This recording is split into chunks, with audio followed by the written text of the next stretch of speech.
پچھلے حصے میں ہم نے صلاۃ التسبیح کی فضیلت اور اہمیت کے بارے میں سنا تھا۔ اب آئیے جانتے ہیں اس بابرکت نماز کو پڑھنے کا مکمل طریقہ۔ پہلی رکعت میں سورہ فاتحہ اور سورہ پڑھنے کے بعد رکوع سے پہلے 15 مرتبہ یہ تسبیح پڑھیں۔ پھر رکوع میں رکوع کی تسبیح کے بعد 10 مرتبہ پڑھیں۔ پھر رکوع سے سر اٹھانے کے بعد سمع اللہ لمن حمدہ اور ربنا لک الحمد پڑھ کر 10 مرتبہ یہ تسبیح پڑھیں۔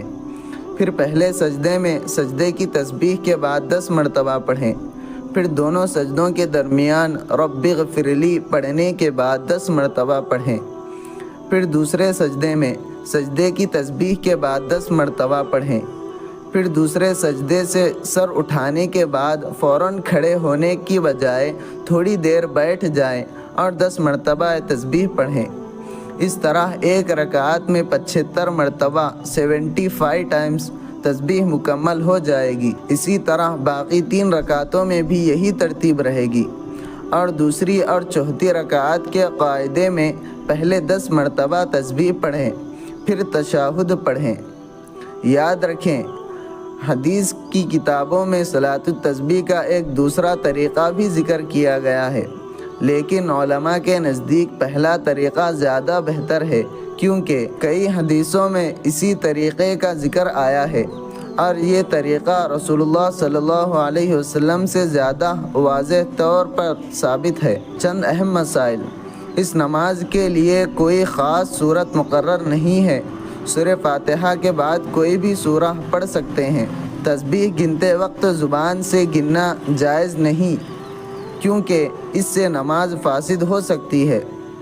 دل میں گنیں یا انگلی سے ہلکا دباؤ دے کر گنتی رکھیں۔ اگر کچھ تسبیح رہ جائے تو اگلے رکن میں پوری کر سکتے ہیں، اور اگر کچھ تسبیح رہ بھی جائے تو سجدہ سہو لازم نہیں ہوگا۔ ایک اہم بات یاد رکھیں، بعض لوگ قضا نماز کی اتنی فکر نہیں کرتے جتنی صلاۃ التسبیح کی کرتے ہیں، حالانکہ قضا نماز ادا کرنا فرض ہے، جبکہ صلاۃ التسبیح صرف نفل اور مستحب نماز ہے۔ یہ نماز اکیلے پڑھی جاتی ہے، اس کو جماعت کے ساتھ پڑھنا ثابت نہیں ہے۔ بعض لوگ اس نماز کا انکار کرتے ہیں، لیکن اس کی وجہ سے اپنے یقین کو کمزور نہیں کرنا چاہیے، کیونکہ یہ نماز حدیث سے ثابت ہے، اور 1400 سال سے امت کے علماء اور صلحاء اس پر عمل کرتے آئے ہیں۔ اللہ تعالی ہمیں اس بابرکت نماز کو پڑھنے کی توفیق عطا فرمائے۔ آمین ثم آمین۔ جزاک اللہ خیرا۔